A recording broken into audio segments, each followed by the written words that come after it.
नमस्कार। श्री श्री आनंद मूर्ति जी द्वारा रचित आनंद वचनामृतम खंड प्रथम में स्वाध्याय के रूप में आज का हमारा विषय है भक्ति। भक्ति शास्त्र में कहा गया है, भक्तिर भगवतो सेवा भक्ति प्रेम रूप रूपिणी भक्तिरानंद रूपा च भक्ति ही भक्तस्य जीवनम। भक्ति कहने से क्या समझते हो? भज धातु के उत्तर में तिन प्रत्यय करके भक्ति शब्द निष्पन्न हुआ है। भज धातु का अर्थ हुआ अंतर के प्रेम भाव से ईश्वर को आह्वान करना, अर्थात भीतर की चरम आकुति या एकांतिक ऐषणा से उनको ही जीवन का ध्रुव लक्ष्य मानकर आह्वान करने का ही नाम है भक्ति। दूसरे तरह से कहने पर मानसिक सभी अभिव्यक्तियों का प्रत्याहार करके एकांतिक निष्ठा और अनुरक्ति लेकर परम पुरुष की ओर अनन्य चित्त से आगे बढ़ते जाने का नाम ही भक्ति है। शास्त्र कहने पर क्या समझा जाता है?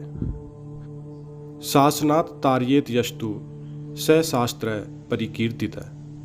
जो मनुष्य के सर्वात्मक विमुक्ति के लिए अनुशासन के माध्यम से नियंत्रण करता है वही शास्त्र है। यदि अभिभावक गण संतान संततियों को केवल शासन के लिए ही शासन करे तो संतान प्राप्त वयस्क हो जाने पर जब वे उसे समझने लगते हैं तब वे माता पिता के साथ विरुद्ध आचरण करते हैं। किंतु यदि वही अभिभावक का शासन संतान की कल्याण के उद्देश्य से परिचालित होता है तब उस शासन को कहते हैं हितार्थे शासन या अनुशासन। भगवान शब्द का तात्पर्य क्या है? भग शब्द के उत्तर मतुम प्रत्यय लगा करके होता है भगवत। प्रथमा के एक वचन में भगवान भगवान कहेंगे उनको जो सत्ता निम्नोक्त प्रकार के भग अर्थात दिव्य शक्ति का अधिकारी हो, ऐश्वर्य वीर्य या प्रताप यश श्री ज्ञान और वैराग्य। ऐश्वर्य माने ऐसी शक्ति या सिद्धि, संस्कृत में जिसे विभूति भी कहते हैं। विभूति शब्द का दो अर्थ राख भस्म और ऐसी शक्ति। यहाँ पर ऐसी शक्ति कहने से 8 प्रकार की सिद्धि समझी जाती है, यथा अणिमा महिमा लघिमा प्राप्ति प्रकाम्य वशित्व ईशित्व तथा अंतर्यामित्व। अंग्रेजी भाषा में ऐश्वर्य कहने से समझा जाता है ओकल्ट पावर, अर्थात जैसे पावर या शक्ति कल्ट या आध्यात्मिक विद्या के अनुशीलन कल्ट द्वारा अर्जन किया जाए। वीर्य जो इस विशेष भग अर्थात वीर्य के अधिकारी होंगे उन्हें अपने प्रताप के द्वारा स्वयं को प्रतिष्ठित करना होगा। जो धर्म भूमि पर प्रतिष्ठित नहीं है वे भग संपन्न सत्ता के भय से भयभीत संत्रस्त रहते हैं, और जो धार्मिक हैं इनके सन्निकट से सभी प्रकार की सहायता पाते रहते हैं। यश भगवान के आविर्भाव के साथ ही साथ 2 चीज़ें होने लगती हैं। एक तरफ जैसे उनके पक्ष में रहते हैं अजस्त्र निष्ठावान समर्थक, वैसे ही अन्य तरफ रहते हैं बहुसंख्यक कट्टर शत्रु। संपूर्ण मानव समाज ही स्पष्टतः 2 परस्पर विरोधी शिविर में विभक्त हो जाते हैं, नीतिवान और दुर्नीति परायण। समाज के सभी मनुष्य किसी न किसी शिविर में योगदान करते हैं। अनिवार्य रूप में समाज में आता है मेरुकरण। एक पक्ष को यदि कहें उत्तर मेरु तो अन्य पक्ष को कहना होगा दक्षिण मेरु। एक तरफ जैसे वे अर्जन करते हैं प्रभूत यश, प्रतिष्ठा और साफल्य, अन्य तरफ वैसे ही होती है तीव्र समालोचना और निंदा। भगवान शिव और कृष्ण के समय भी ऐसा ही हुआ था। तत्कालीन समाज स्पष्टतः द्विधा विभक्त हो पड़ा था। कठोर नैतिक बल से बलियान मनुष्य हो गए थे शिव भक्त, कृष्ण भक्त, और नीति धर्म विवर्जित मनुष्य हो गए थे शिव और कृष्ण के घोर विरोधी। इस प्रसंग में सर्वदा ही स्मरण रखो कि सब समय धर्म की जय और अधर्म का पराजय अवश्यंभावी है। श्री श्री शब्द का अर्थ हुआ आकर्षण। श, र और ई इन त्रयी का समन्वय ही श्री है। श है रजोगुण का द्योतक, र कर्म शक्ति का द्योतक है और ई हुई स्त्रीलिंग वाचक। इसी से श्री माने जिसके मध्य में रजोगुणी शक्ति के साथ कर्मेषणा का समन्वय घटित हुआ है। ज्ञान। ज्ञान शब्द का अर्थ है आत्मज्ञान। आत्मज्ञान या पराज्ञान ही वास्तविक ज्ञान पदवाच्य है और पराज्ञान या आत्मज्ञान के अतिरिक्त जो कुछ ज्ञान है वह कभी भी ज्ञान पदवाच्य नहीं है। वह है ज्ञान का अवभास।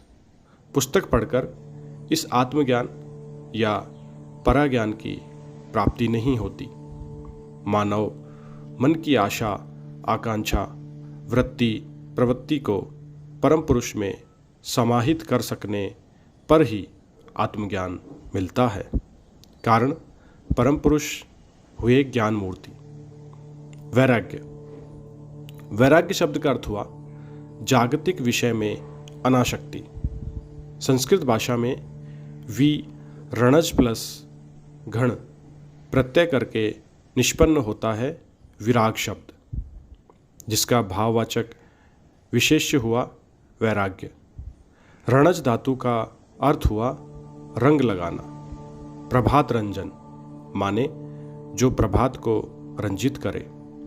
इस विश्व की प्रत्येक सत्ता ही स्पंदनात्मक है तथा उनका एक अपना रंग भी है और प्रत्येक सत्ता के उस विशेष रंग के कारण ही अणुमन रंजित हो जाता है।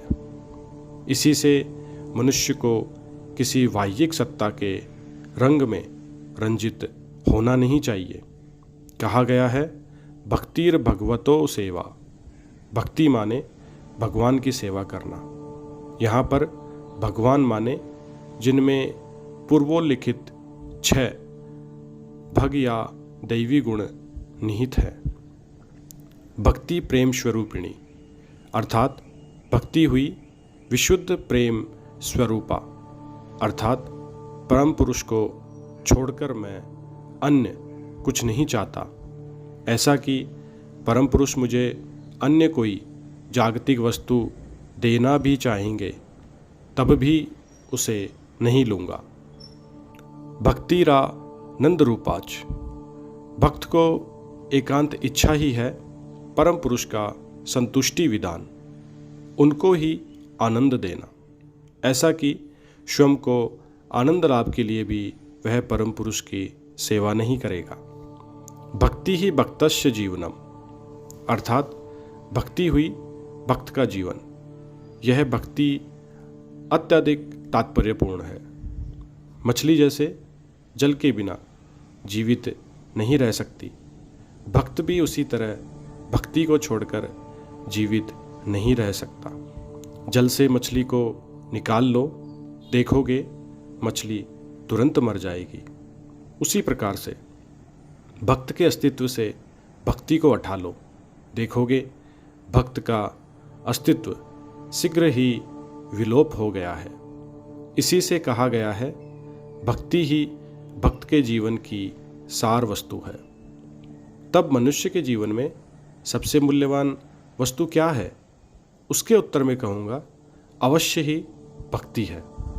उस भक्ति को जिसने प्राप्त कर लिया है उसने सब कुछ पा लिया। उसको पाने के लिए कुछ भी नहीं रह गया। भक्त को केवल करते जाना होगा परम पुरुष की सेवा। अब इस सेवा का यथार्थ रूप क्या है? परम पुरुष के सृष्ट जगत की सेवा करना ही वास्तविक सेवा है। हम वास्तव जगत में लक्ष्य करते हैं। जब कोई अभिभावक देखते हैं कि कोई सेवक उनके पुत्र या कन्या की सेवा कर रहा है, तब वे उस सेवक के प्रति संतुष्ट होते हैं। ठीक उसी प्रकार से परम पुरुष के सृष्ट जीव जगत की, विशेषकर मनुष्य की सेवा करना ही परम पुरुष को संतुष्ट करने का सबसे अधिक सहज उपाय है। अतीत में तुम क्या थे, क्या करते थे, उन सब बातों को बेमालूम भूलकर इस शुभ मुहूर्त से मानवता की सेवा के लिए स्वयं को उत्सर्ग करो। परम पुरुष इससे संतुष्ट होंगे और परम पुरुष की उस संतुष्टि में निहित है मानव जीवन की परमा संप्राप्ति की चाबी। पटना, 1 सितंबर 1978। धन्यवाद। बाबा नाम केवलम।